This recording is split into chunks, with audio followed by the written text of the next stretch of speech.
خێزikên rûyê vê dayîkê çîroka 7 salan ji koçberiya bidarê zorê şîrove dikin.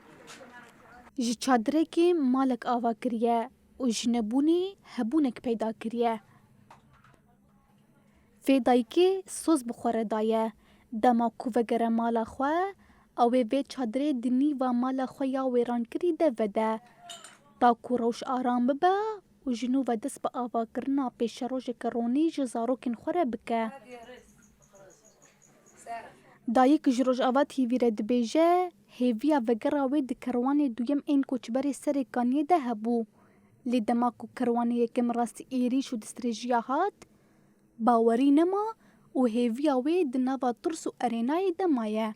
عاجز بوو ئەم دخوازن يعني ئەم ڤەگەر مالێ خوا عەردێ خوا ملکێ خوا بەس وەختێ ئەم مشکلاتی بوو ئەم سقاتێ عول نەمایێ ومێ ئەم دەخواز دەهرن ئاv نەما قاز نەما معونات نەوەک بەرێ معونە ئانها کاش دێنە نەحەقێ زەیت و شەکر و چای و ئەف تشتێک تێرە نەک و قاز نەما ئانها عالم ناv چۆلێ ئاگرچێکم ناv خەیما ئاگرچێکم بەبۆر تشتێک چێکن خوارێن بەس المشكلة خطر بابوري غاز ناف خيمة خطر بوي وغاز نماي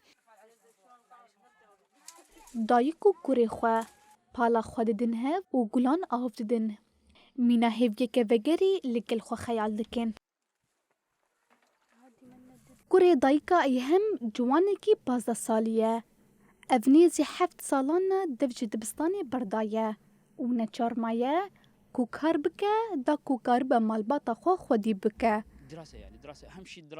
نامەیە من ئا سەرەکە ئەس هێوی دکم کو ئەم زووترین دەم دەڤەگەرن و دبستان وەرن ئاواکردن و هەر تشتێش بۆی مە پێویست پەیدا ببە.